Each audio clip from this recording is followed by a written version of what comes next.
Okay. I'd like to welcome all of y'all to the Central Carolinas Association second quarterly membership meeting. Thank you for joining us today online. I know this is new to all of us, so we're going to get through it the best we can. At this time, I would like to ask John Smith to give the invocation and then the Pledge of Allegiance. Thank you, Kathy. Let's pray. Heavenly Father, thank you for today. We have so much to be grateful for. We thank you for life. May we never take this life for granted, but rather seek to fulfill your purpose and your will with every breath we take. Thank you for the Zoom meeting, that we are able to reunite together in a safe but significant way. Thank you for our agents, our brokers, and all of our affiliates, all who help stitch together that perfect home or property for our clients. God, there's so much unrest in our world. I pray especially now for our leaders and ourselves as we seek you for advice. Give us peace, patience, wisdom, and compassion as we tread through these difficult and uncertain times. I pray that we will not lose heart in conflict, but rather seek to heal and prosper new beginnings. And for those today that are sick in our association, I ask for healing. For those who are bereaved, I ask for hope. Give us courage to act boldly as we continue to pursue our mission and vision every day at Ccra. And I pray for our friend Lee Brown, so thankful for her friendship, her motivation, her sense of humor, and her love for real estate. Give her words that will challenge our thinking and motivate us still to be the best stewards of all we've been given, to be driven to be the best that we can be. In your gracious name today, we ask these things. Amen. All right, let's stand for the Pledge of Allegiance.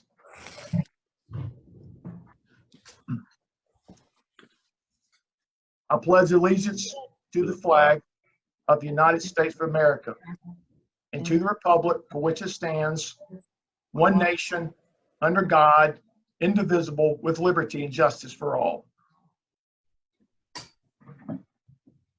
Thank you, John. We all know we're in a difficult time right now, both professionally and personally. And please know that your association is here to support you as best we can. I think you all have realized that with a lot of the Facebook posts, emails. We're trying to keep you informed, and Nick Cremitis at the state level has done a phenomenal job. We have a great guest speaker, Lee Brown, with us today to discuss how, as realtors, we have a powerful voice we can use to help our communities during these times and beyond. I have been fortunate to hear her speak several times, and trust me, you are in for quite a treat. Before that, I'd like to ask Taylor Oxendine, Co-Executive Officer, to go over Ccra's Rpac successes from 2019. Yeah, so thank you everybody for joining us today. As you all know, the Realtor Political Action Committee, or Rpac, has promoted the election of pro-realtor candidates across the United States. The purpose of Rpac is clear. Realtors invest money to help elect candidates who understand and support realtor interests. Hope you guys all got a chance to vote yesterday and use your voice that way. Last year, we raised over $87,000 for Rpac, and we had over 53% of our Ccra membership invest some kind of amount, which was great, and the highest in the state for an association. In addition, from our inaugural Rpac bowling tournament alone, we raised $25,000. So, everybody did a really great job last year. Unfortunately, we had to cancel the Rpac bowling this year because of COVID-19, but hope to get that going next year. Ccra was also proud to have increased its major investors from 13 in 2018 to 32 in 2019. These investors contributed at least $1,000 in a year with Rpac. And right now I'd like to recognize our 2019 major investors, starting with the Sterling R's, which is at least $1,000. Todd Beckstrom, Ken Branham, Jim Broach, Charles Kaufman, Scott Davis, Gary Dennis, Laura Derrick, Mike DiMaria, Jennifer Feliciano, Peggy Gainey, Shelley Garner, Kathy Garrett, Greg Harris, Connie Johnson, Dan Lang, Candy Limehouse, JT Livingston, David Lockwood, Morris Files, Ken Middleton, Lidwin Muncie, Sally Reimer Horde, Thomas Schumpert, Mary Lane Sloan, John Smith, Steve Taylor, Ann Tomlinson, and Kat Thornton. That was $1,000 last year. Moving on to our crystal R's, which is at least 2,500, we have Brad Allen and Sally Chester. And then our golden R's, which is, well, platinum's the highest level, but golden R's, which is $5,000, was Janine Keys and Delane Law. And in addition to being a golden R, Janine Keys has been honored and recognized in the Rpac Hall of Fame. Each year, Ccra recognizes the association's highest Rpac investor with an Rpac Eagle Award. This award is given to the highest corporate investor and the highest realtor investor in a year. The winner of this year's Rpac, Realtor Rpac Eagle, became a crystal R for the first time ever. Everybody, please congratulate Sally Chester as the 2019 highest realtor investor and advocate. You guys can do a virtual hand clap there. And Sally, we'll get that trophy to you as soon as we can. Our highest corporate investor became Ccra's second golden R in 2019 and was a major supporter of the Rpac bowling tournament. Everybody, please congratulate Delane Law as the 2019 highest corporate investor. Finally, I want to thank everyone here that is an Rpac investor, no matter the amount. Your investment helps protect your business from Washington to Columbia, Lexington, and cities around the Midlands. Any investment means we can advocate on your behalf, like ensuring real estate is deemed essential during a pandemic, so homeowners can still find a place to live in these difficult times. Now I'd like to turn it over to my counterpart, Kim Fuller, to introduce our guest speaker today. Thanks, Taylor. Many know Lee for her accomplishments as a highly successful realtor and a best-selling author. This just begins to scratch the surface. She's an award-winning educator and influencer. She's an innovative CEO and a must-see keynote speaker. In fact, she has spoken all over the world. From Garden City to Phnom Penh, she actively educates professionals in every realm of business leadership and relationships. Lee is a do-it-all professional. Lee has a passion for motivating those around her to want more. She has worked with all ranges of the professional spectrum, from new to trade rookies to CEOs of massively successful brands. It is her ability to articulate complex concepts in ways that everyone can relate to that makes her leadership so impactful. Lee wants to leave her mark on the next generation of professionals.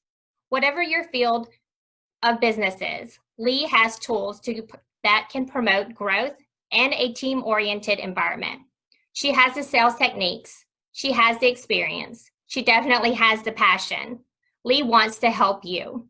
And now, please join me in welcoming our guest speaker for today, Lee Brown. Well, good morning, friends. I'm so glad to be with you virtually, although I totally over Zoom world, totally tired of not being able to hug my realtor family. And so if you're aggravated by this too, just high five, I feel your pain. But I am coming to you from Concord, North Carolina, and this picture is actually a half a block from my office, but I'm not in my office. I'm in my dining room right now because what's the point of going there when I can get this done at the house? Y'all know how that feels. I am a 20-year realtor, and I'm also a member of the Central Carolina Realtors here in Concord. That's my local, and so whenever you see me do something, I belong to Central Carolina too, so whoop, whoop. We're CCAR, though. You're CCRA. It's kind of hilarious. And I am a member of the South Carolina Realtors because as somebody who's licensed in both states, I believe we must be all in wherever we conduct business. And to me, being all in is association life. I didn't always feel that way, so I'll tell y'all real briefly. In my 20 years in the business, the first 9 years, I was completely unengaged from the association. I was the person who was selling as many houses as I could, my only goal being make as much money as I can. I wanted to be number one in Charlotte. and just go, go, go, go. I'd write my little dues check and be all grumpy about it and say, the people down at the board don't even sell anything. I don't know why I'm paying this money. And y'all know that you have said those things in your head at least once in your career, unless you're a new realtor, in which case you're thinking, I would never say that, Lee. And good, don't, because I spent 9 years not knowing what a realtor really is. I thought that what we did was dress up and drive around and sell some houses to buyers and sell some houses for sellers. And I thought that was it.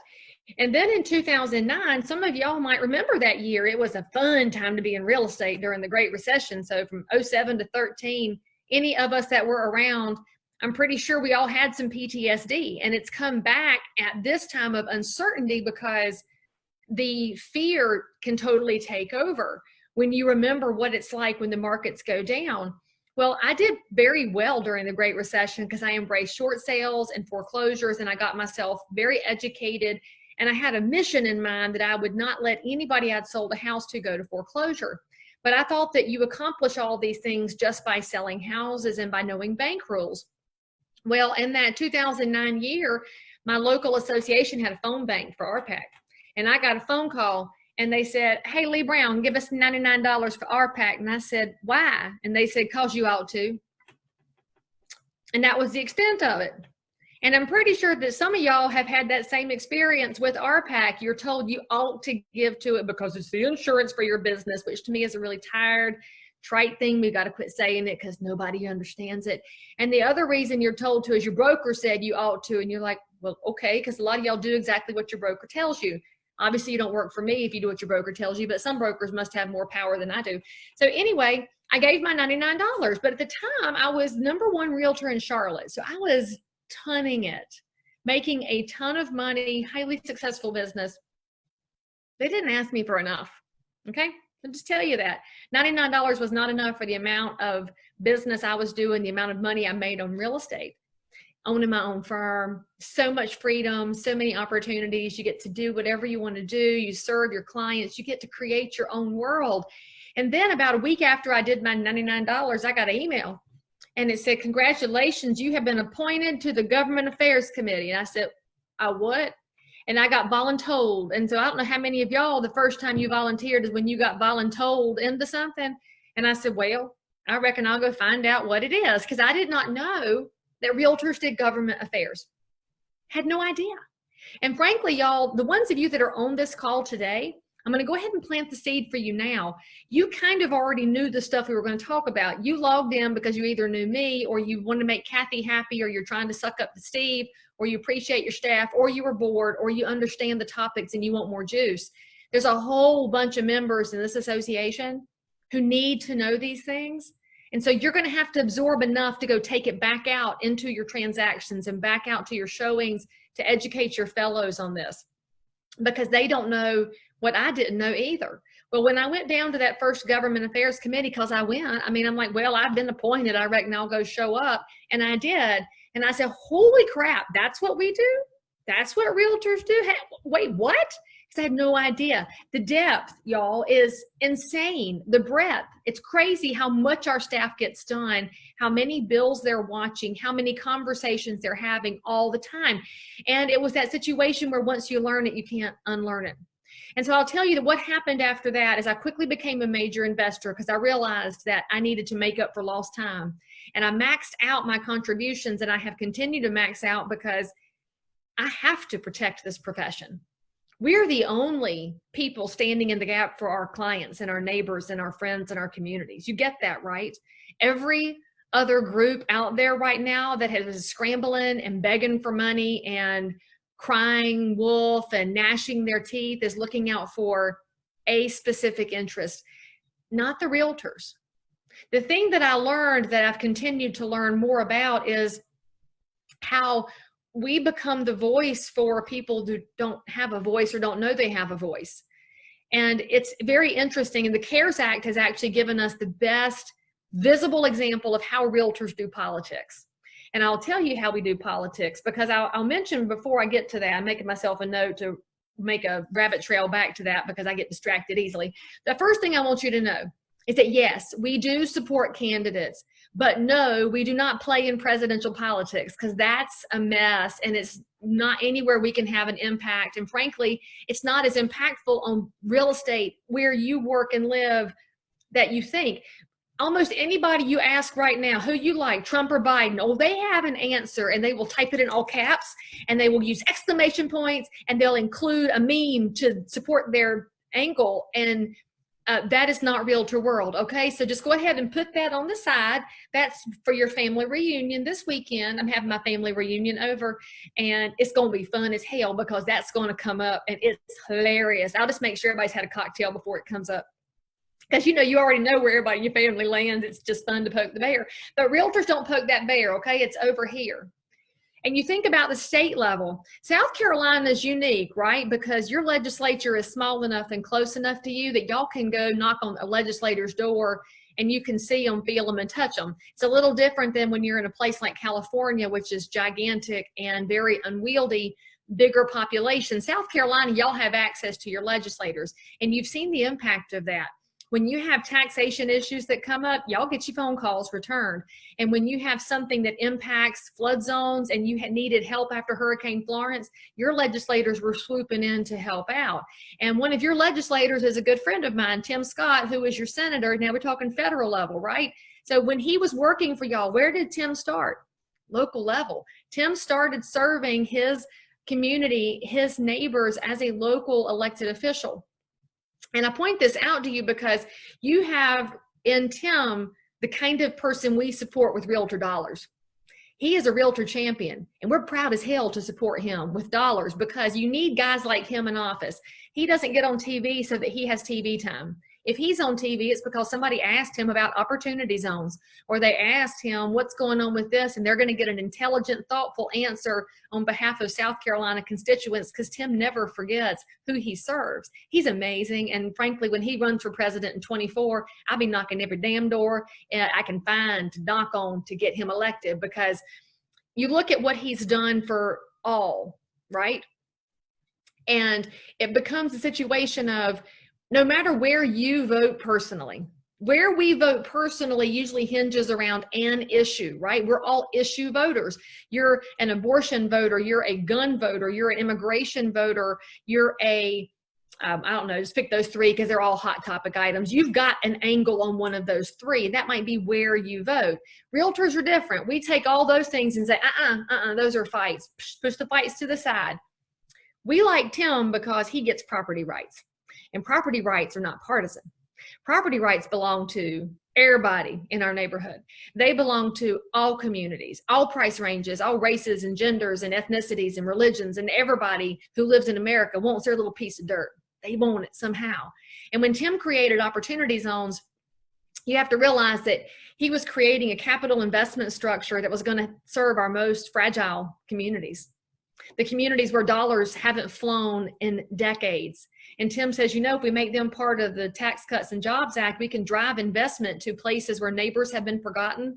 Because when you drive jobs in, you're going to drive in retail, you're going to drive in healthcare, you're going to drive in services, and you're going to help the neighbors who live there.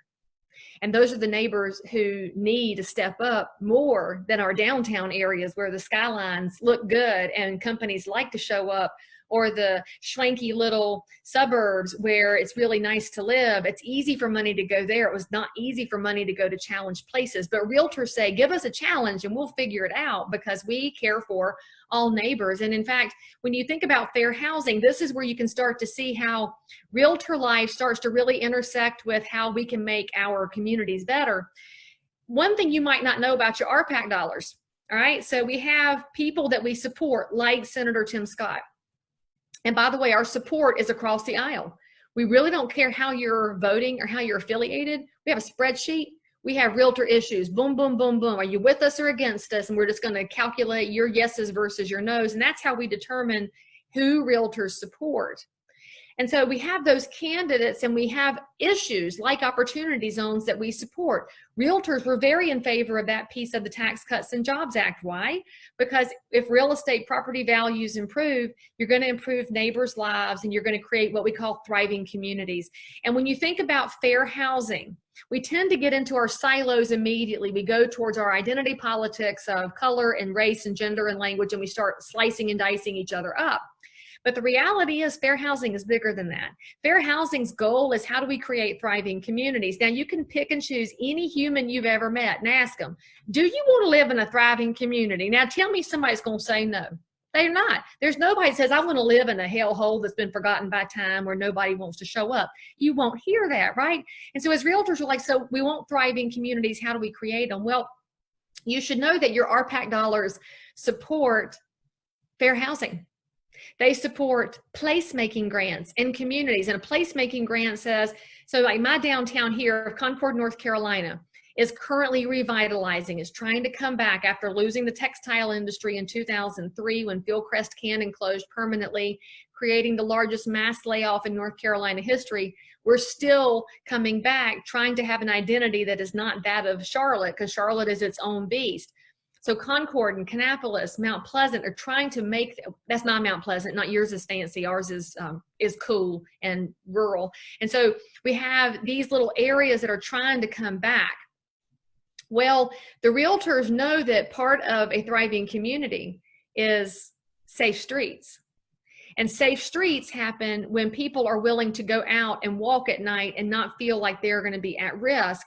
And so lights help create safe spaces.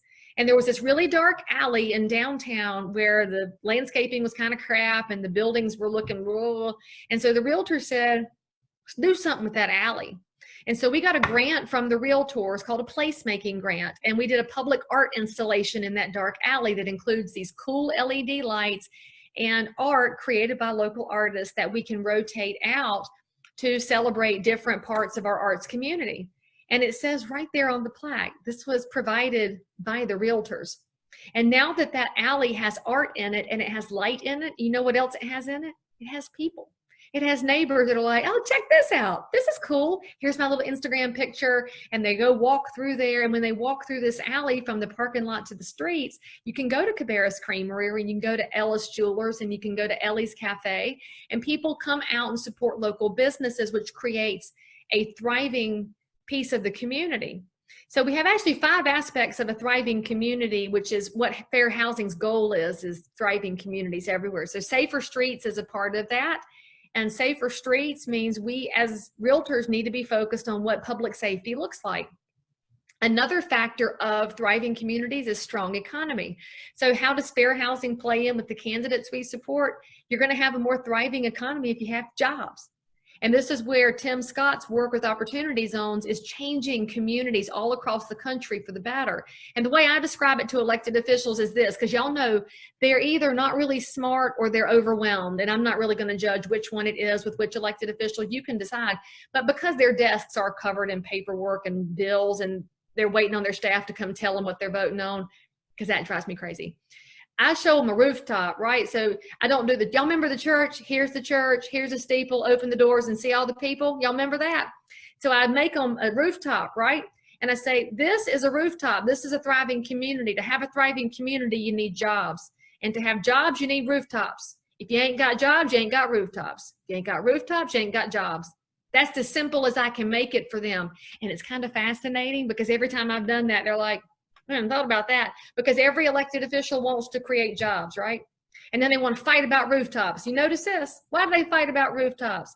NIMBY. You've got NIMBY people. You've got, we don't want density. We don't want that kind of house. We don't want that price range. We don't want that low income stuff. We don't want those neighbors until you shut them up and say, you want jobs, you need rooftops. They go together.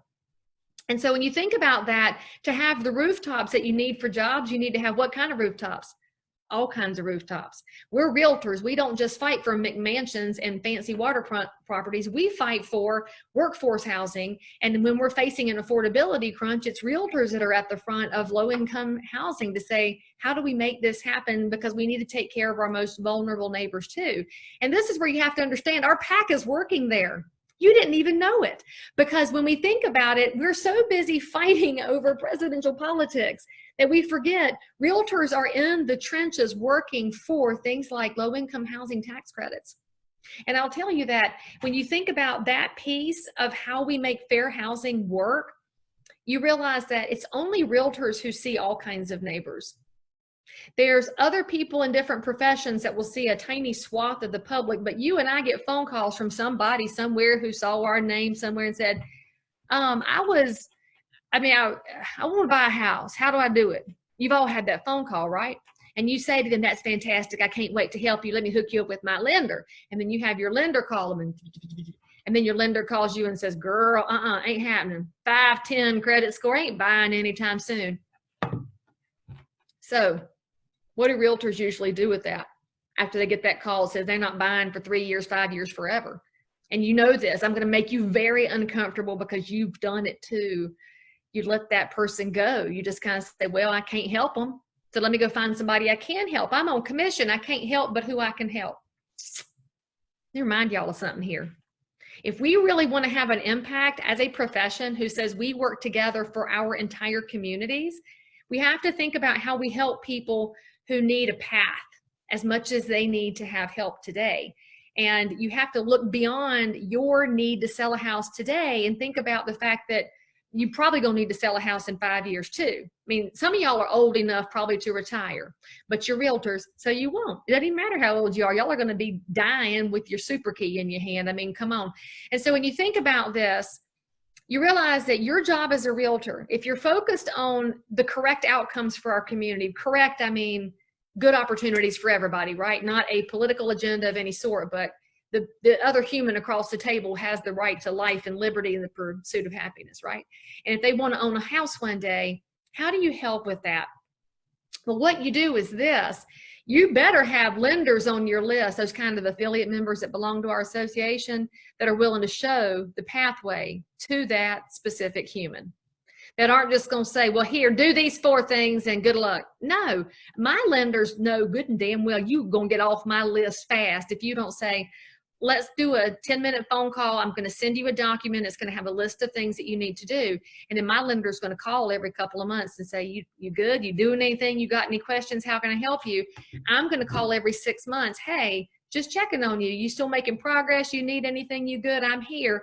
And I always remind them too. I say, I've got 12 years left on my mortgage. And so as long as you buying a house in the next 12 years, I am here to help. Year 13, can't guarantee it. They always laugh.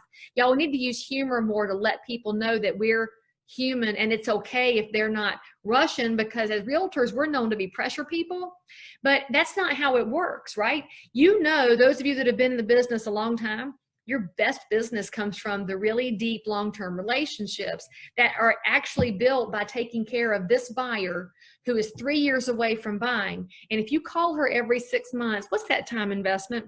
3 minutes every 6 months. And so over 3 years, you've called her 6 times. 6 times times 3 minutes is 18 minutes. Why the hell are we not willing to invest 18 minutes in somebody? You uncomfortable yet? Because I want you to think about this. We're in a society where we've raised an entire generation to have no resilience at all. Now, people like me and older, oh, we know what hard work is. We know what poor looks like. We know what roaches look like. And most of us have scrapped and scraped and eaten ramen noodles plenty. But the generation behind us, their parents have coddled them. And if y'all are the parents, you know you did this. Okay, I love y'all, but I teach the older people Sunday school class at church, and they always pipe up that they know they're responsible for the lack of resilience in today's generation because they haven't had to live in scrape together times. Well, if you don't have resilience, what happens is when you call that realtor, find out you can't buy a house today, do you know what that person does? They give up. What if they never call a realtor ever again? You were the only one they ever called. You kind of blew them off after having that one conversation with a lender. And so they don't believe it's ever going to happen for them. All right. Now I want you to think about something. Now, and I'll couch this with, I know y'all can't make everybody buy a house. Everybody's not meant to own a house. They're not all cut out for it. Don't all want the responsibility. I'm not suggesting they are. I'm suggesting that as realtors, if somebody reaches out to us, it's our job to lay out the pathway and to be encouragers. Because frankly, the world needs more encouragers, and y'all can all give me an amen on that. And so what if you call this nice young lady every 6 months and check in on her and say, baby, you can do it. If you want to, I've got you the pathway. You just gonna have to do the hard work. If you'll do the work, I'm here with you. How many lives could we change? Because I'm gonna tell you something else about those thriving communities. One of the 5 tenets of a thriving community is that decent housing and decent thriving communities have better health care. Now you're going to say, Lee Brown, what does that mean? Because I will tell you, the whole time during this pandemic, I have been telling people housing is health care. And you're thinking, no, it's not. We're not as important as nurses and doctors. I'm going to tell you that you are, because here's a number that I want y'all to burn in your brains. And Taylor, if you need the white paper on this, I'm going to offer it to you, because no realtor is going to read a white paper. Okay, just full disclosure. I love y'all. Y'all ain't going to read it. But the stat is this. Now, I'm on the North Carolina Housing Finance Agency. I'm sitting in a seat. I'm appointed by the Speaker of the House to focus on solutions for low-income housing. How do we create more opportunities for our most vulnerable neighbors? Because the bulk of low-income housing and government-assisted housing goes to disabled veterans and senior citizens. And y'all, I'm pretty sure that I will always be glad to help out a disabled vet and a mamaw, because that's my job. And so as a agency, we're self-supporting public agency, we're trying to create opportunities. And we had some research done as housing finance agencies nationwide.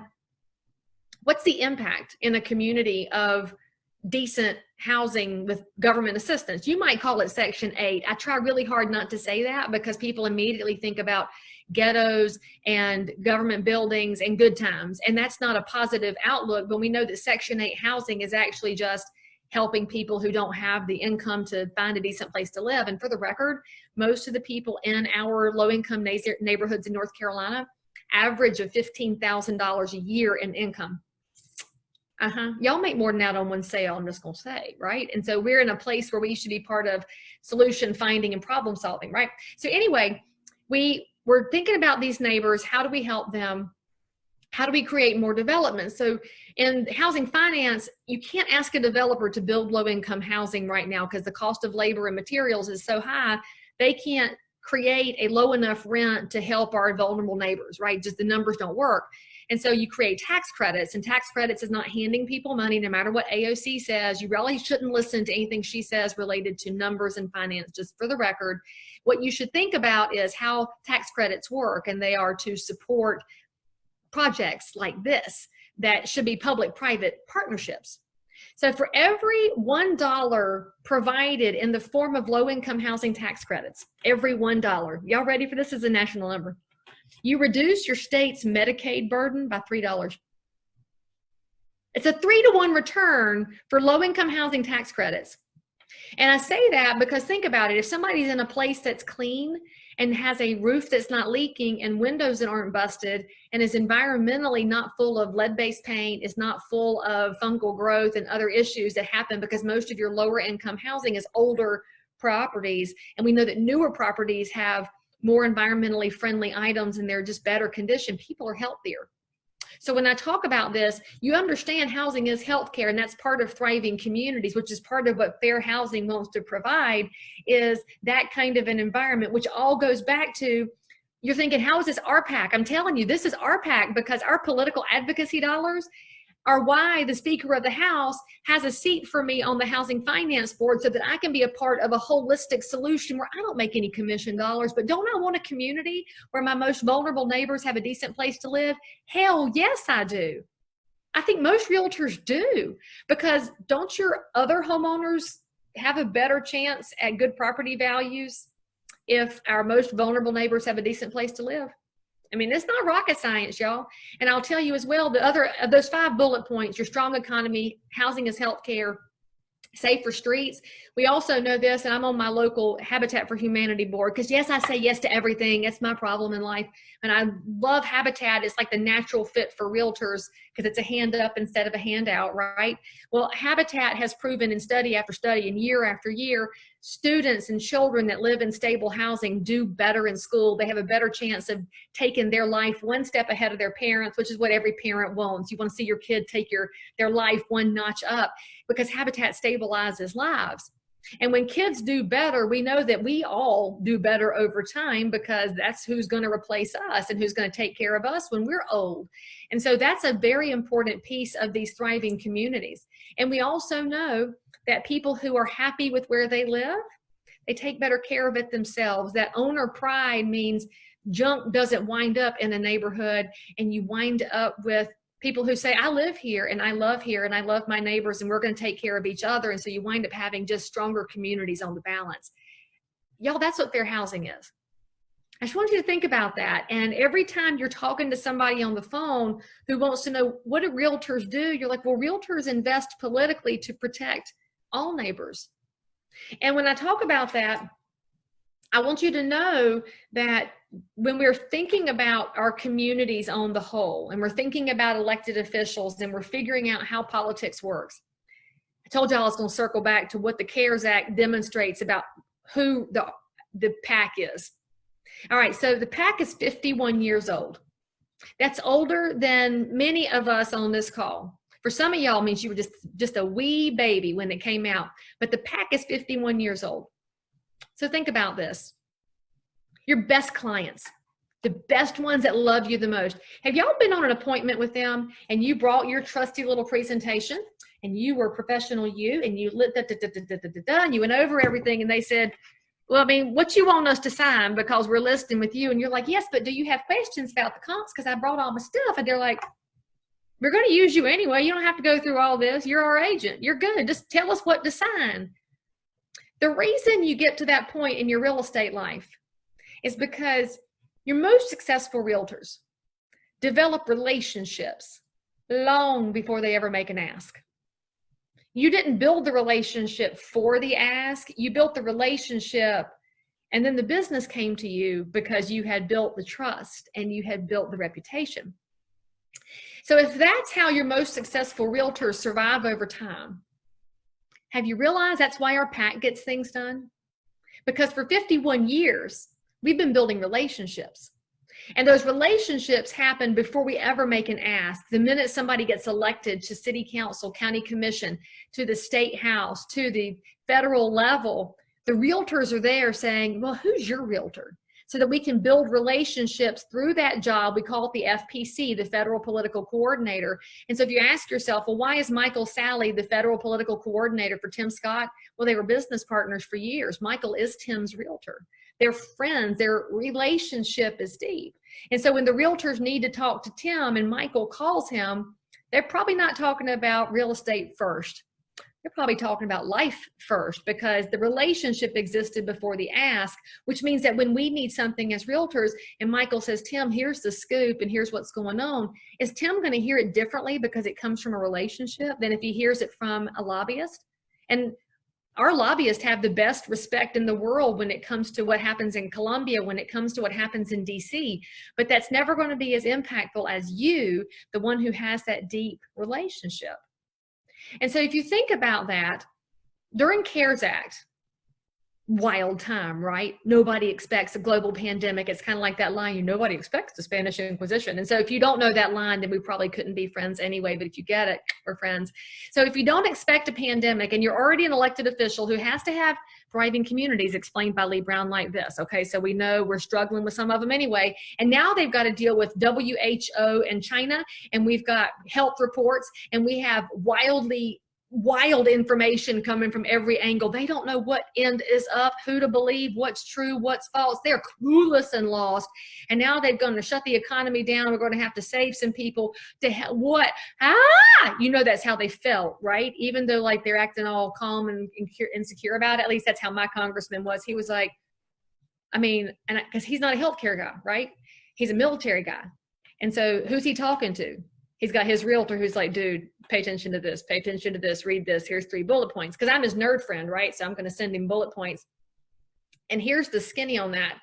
When it's time to craft that legislation, you've got everybody making an ask, right? So think about the Kennedy Center. They're probably the most obvious stupid thing from the CARES Act. They get $25 million. Why? Because they asked for it and they're somebody's pet project, right? Well, who's the Kennedy Center going to look out for? Just the Kennedy Center. And then the minute they got their money, what'd they do? Laid off every musician and staff member. And I'm a lifelong musician. So full disclosure, I used to sing with the symphony. My heart is definitely with the arts. I love the Kennedy Center. I love that. But I was pissed as hell when I found out they immediately laid off all their musicians after they got some cash. Because that means that some snaky person somewhere was getting money for their pet project, which is one tiny slice pet project. Okay? That's their ask. Think about us, the realtors. We were at the table. Why are we at the table? 51 years of building relationships. 1.4 million members, the world's largest grassroots organization. Add those things together, we have a seat at the table. Who's in our seat? Freaking Shannon McGann. We have a chief lobbyist who's ranked among the top 20 most impactful women in Washington, D.C. She's so impactful and so bipartisan. Her husband worked in the Trump administration, and yet on her birthday, Nancy Pelosi sends her flowers. I don't know of anybody else on the planet that has that kind of relationships across the aisle. She's amazing. And she loves us, and she gets us, because realtors are pretty easy to like. I mean, we're people, right? And we're pretty easy to support because we represent all communities. We fight for things like fair housing. We fight for things like low-income housing. We fight for things like making a downtown better through a public art installation. We do things like help single moms get into a house. We're so easy to support. And Shannon's at the table in our seat. And what was our ask during CARES Act? Was it something for the realtors? Nope. What did we ask for? Help for 1099s, not for realtors, for all 1099s. That means when we asked for help, your insurance agent had a chance to get help. Your hairdresser, your nail tech, your auto mechanic, your landscaper, your granite guy, carpet guy, paint guy, everybody on your list of my guys who help people with stuff got help because of us. Because when we go to the table, we're never looking out for just the realtors. We look out for all y'all. We're a public interest group. We're not special interest. I freaking love that about us. And if you guys don't love that about us, you're crazy. And you need to tell people this. Let them know that when their hairdresser got help because they couldn't be cutting hair, they're doing home hair on the side and hiding it, it's because we said we want to look out for everybody in shoes like ours. The PPP Act. No, everybody didn't get the money they wanted because it was kind of a hot mess at the beginning. But again, they didn't know what they were doing. They were learning as they went. I will give them a little bit of grace, right? We could probably all give everybody a little bit of grace right now. Just amen, hallelujah on that. So when you're given a little bit of grace and we're working on PPP, who do we get help for? Brokers? Well, yeah, but it was all small businesses because we're realtors. We get it. We work in small business. Each one of you is a micro business. We're not just the realtors, 1.4 million members. We're 1.4 million micro businesses serving micro pieces of our communities in all kinds of different ways.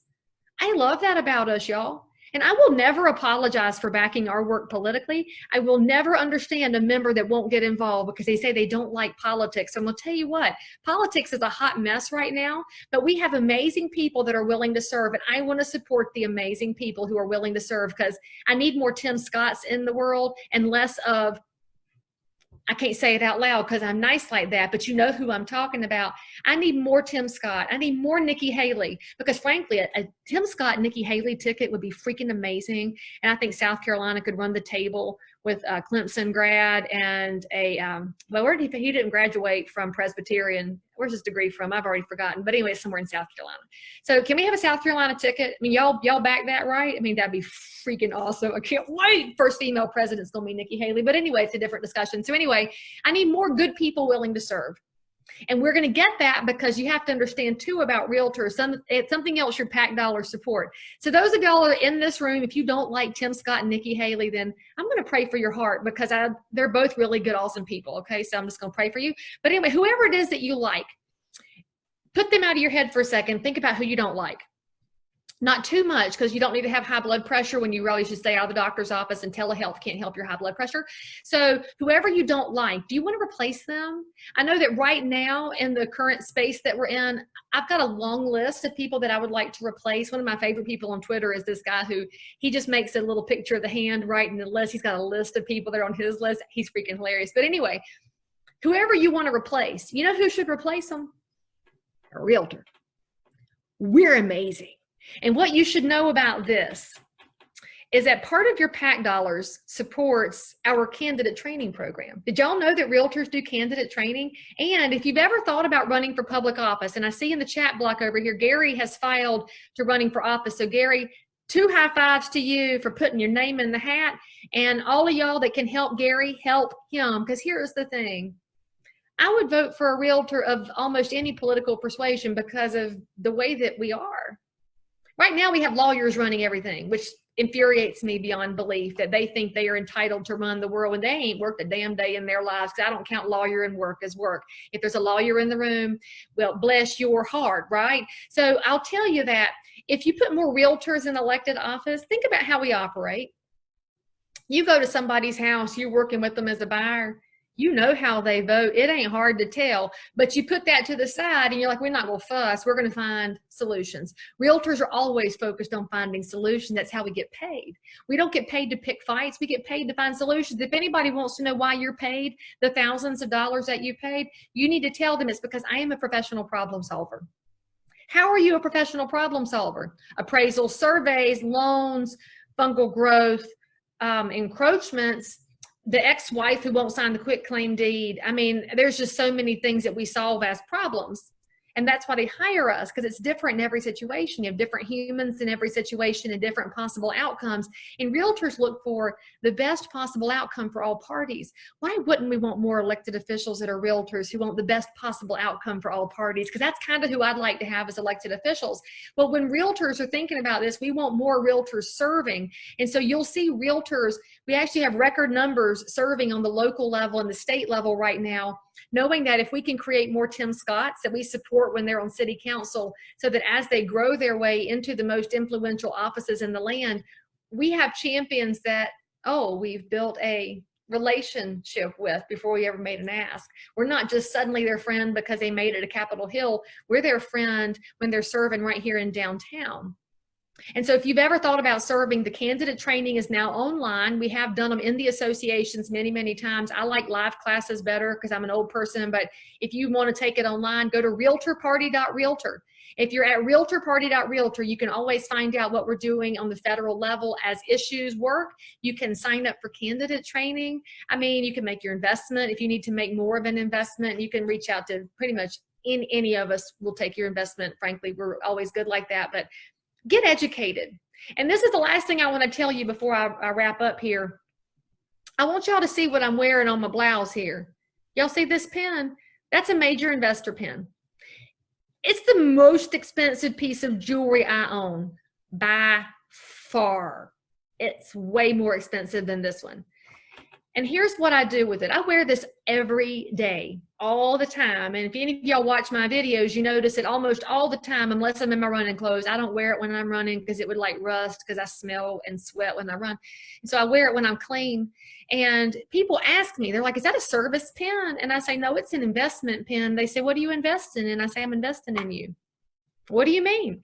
I said, I'm invested in property rights. I didn't write one check for this. I write a check every single year for this because I'm not done with real estate, and I'm certainly not ever going to be done as long as I have kids and one day grandkids who will want to have their little slice of the future too. And then I will also, that's just a random conversation. In fact, it happened like a month ago with the guy who he sprays my yard for mosquitoes, because I don't know about y'all, but with no cold winter, I could put a leash on these damn mosquitoes out here and take them for a walk. They're huge this year. So I had him to kill them with some organic oil stuff that doesn't mess with the bees. I don't understand the organic people, but leave my bees alone. You know what I mean? So anyway, he was out there spraying and I had my pen on and we were talking about the mosquito spraying business and how he's doing. He asked about the pen. He's an entrepreneur, business owner. And this was about a month ago. And I said, did you apply for the PPP money? And he said, what PPP money? I said, the payroll protection money. He's like, I mean, I'm just one dude. I'm like, oh my God. Is your business off right now? And he's like, yeah, we're operating a little lower because people are, trying to cut their budgets. And so I gave him the links to help him go get the work. And I said, that's what I was investing in. And I said, I was investing in you. We made sure that small businesses will be protected in times like this. Y'all, he's asked me a lot of questions about real estate since then.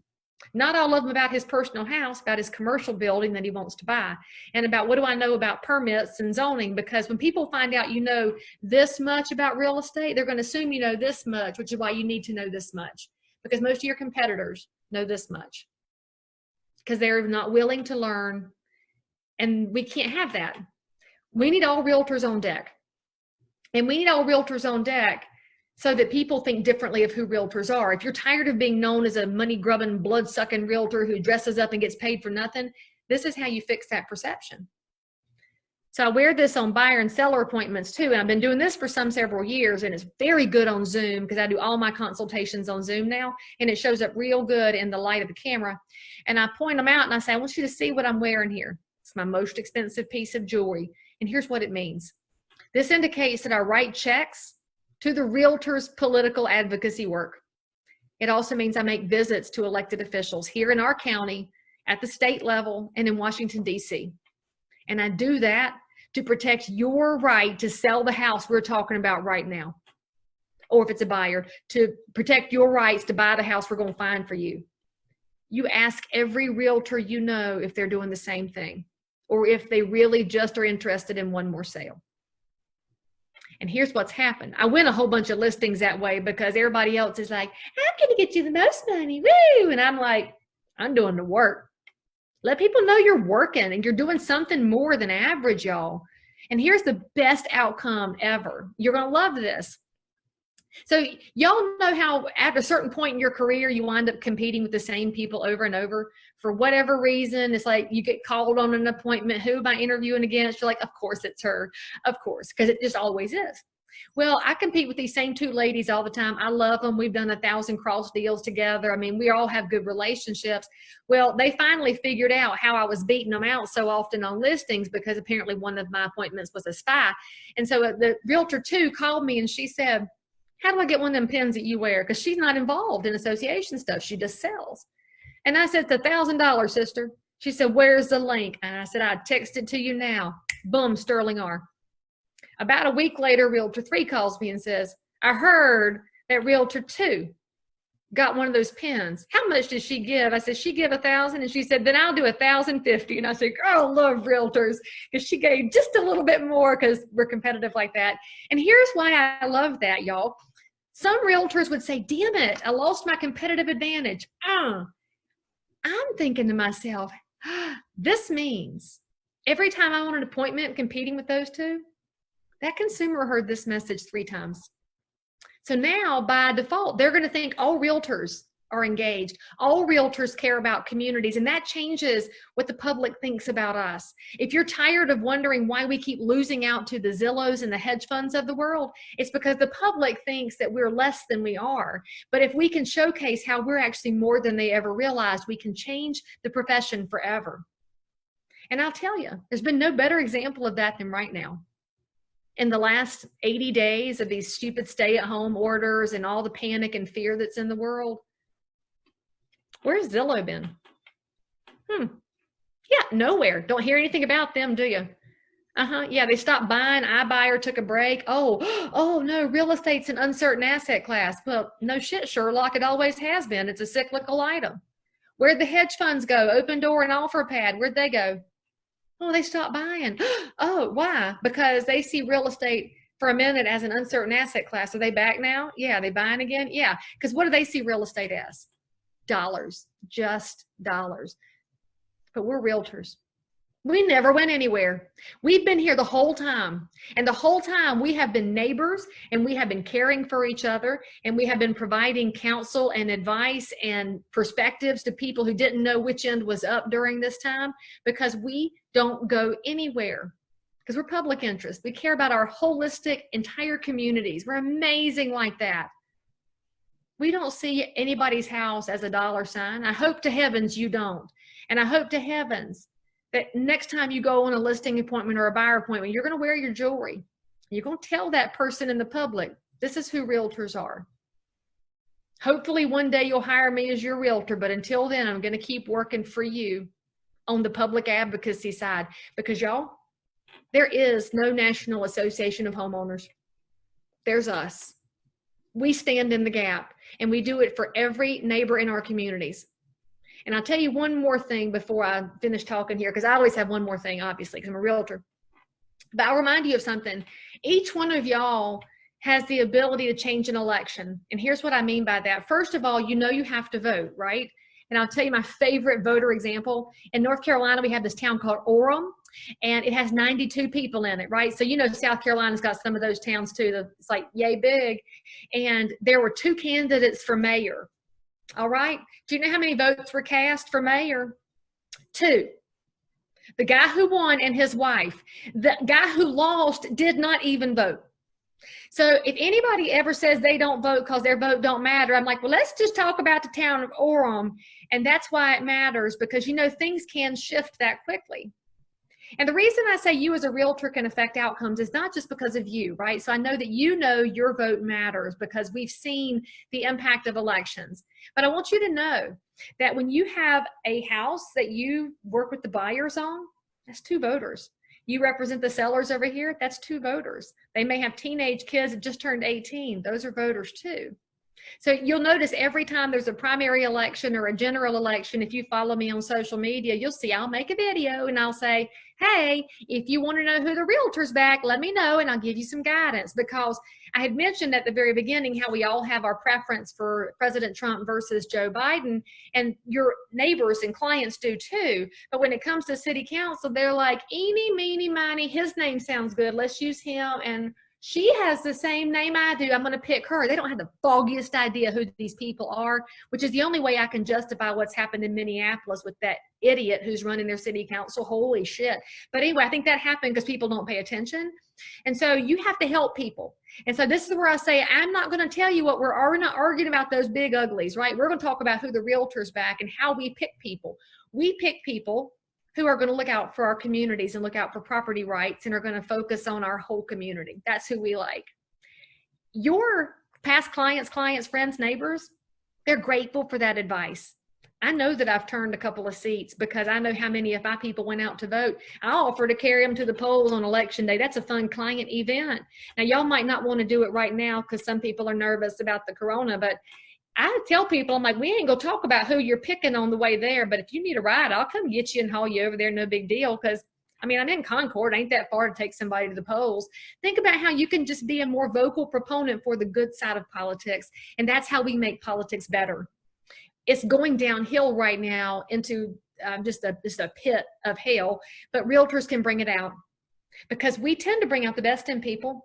I do believe that. I do believe that realtors choose the best solutions for most people and that most realtors have a really good heart, because we have realtors like Kathy who have served in a capacity she did not expect this year. And Kathy, thank you for being a volunteer leader at a time like this, because I know that coming into 2020, you expected to do a lot of really cool things for the membership. You had ideas for engaging this body and making things happen, and you got a different leadership year. But I'll tell you that it takes a time like this to show us who our leaders truly are. So thank you for that. Steve, you have big shoes to fill, and hopefully you're going to have a really busy year visiting with people who didn't get to see Kathy this year except on Zoom, and they need to hug a neck. So I imagine you're going to be covered in foundation on this shoulder and smelling like 1,000 different kinds of perfume. So just steel yourself for it. And friends, please thank your volunteer leaders. Thank them in the chat block, send them personal notes, and give them your thanks, because nobody is paid in these associations for those jobs. They're doing it because they love us, the realtors. They love what we do in our communities, and they love being part of solutions. And so when anybody has a tough year like this, they deserve our extra thanks. Same thing with staff. I mean, you guys have worked your tails off this year to make sure that members have education and motivation and a way to keep themselves above water at a time when other small businesses may struggle, but realtors have had a really hard time because we're people-y people who need Rotary and BNI and lunch and coffee, and you need each other and you haven't had it. So thank you for coming to work every day and finding solutions for us. And especially thank you for the government affairs side, because real estate would never have been questioned as essential if the public knew what we did for political advocacy. So y'all, the more we can spread the word about who realtors are in community and how we conduct business on behalf of all neighbors is going to change how our elected officials look at us the next time there's some crazy drama that hits the world. They'll realize that housing is healthcare, realtors are professional problem solvers, and we're neighbors who never ever give up.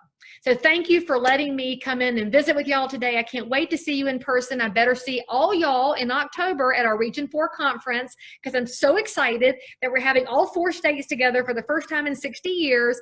And I expect to have my neck hugged all to pieces. And if you're nervous about social distancing, don't come anywhere near me, because I don't observe it. I'm going to hug you, and I might even kiss your cheek. So just be fully warned, but we're realtors. We do big things. So let's do big things together for our futures. Lee, thank you so much. I think I laughed probably in the last hour than in a really long time. And I hope that everybody has learned something and is going to take away to make and improve our daily lives. So thank you again. I just quickly want to give a little bit of upcoming events. On June 18th, we'll be holding another webinar. It is going to be Tracy, the safety lady Hawkins, who is going to discuss the online safety of social media scams and frauds. The registration will be sent out very soon. And another date that everyone needs to write down is July 23rd. It's CCRA's third quarter membership meeting and election, which will also be held online. And we need as many members as possible so we can conduct our annual board of directors election. So make sure you register for that. Now, I would like to turn it back to our president, Kathy Garrick.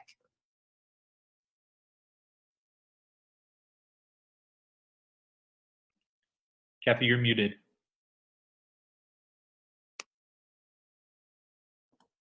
Sorry about that. This is that technology thing. I want to thank everybody for attending the second quarterly membership meeting. Especially want to thank Lee Brown for joining us. I promised you she would be entertaining and a hoot and informative, and she absolutely is. I'm like Kim. I've laughed more in the last hour than I have in quite a while. Lee's words remind me why being a realtor and Rpac is important to me. As I've become more involved in CCRA and Rpac, I realize what an impact they have on me as a person, realtor, and to the community. The code of ethics for a realtor association makes me proud to be a realtor. Rpac is critical, and especially in these times. You know, Lee mentioned there's so many ways our livelihood would have been affected if it weren't for Rpac being instrumental in at all the government levels. We've been allowed to continue working, and the association has provided support where needed. And I just really appreciate Lee's words, and she is fantastic. If you have any COVID-19 questions now that we're starting to reopen the offices, please contact the NAR hotline at 800-874-6500. You can also contact the local attorneys through the SCR legal hotline at 803-772-5206 for any of your related questions. Make sure you follow us on social media. Kim and Taylor are doing a good job keeping us informed, as is Nick Cremidas, as I mentioned earlier. With that, I want to thank you all for being realtors, and we are adjourned.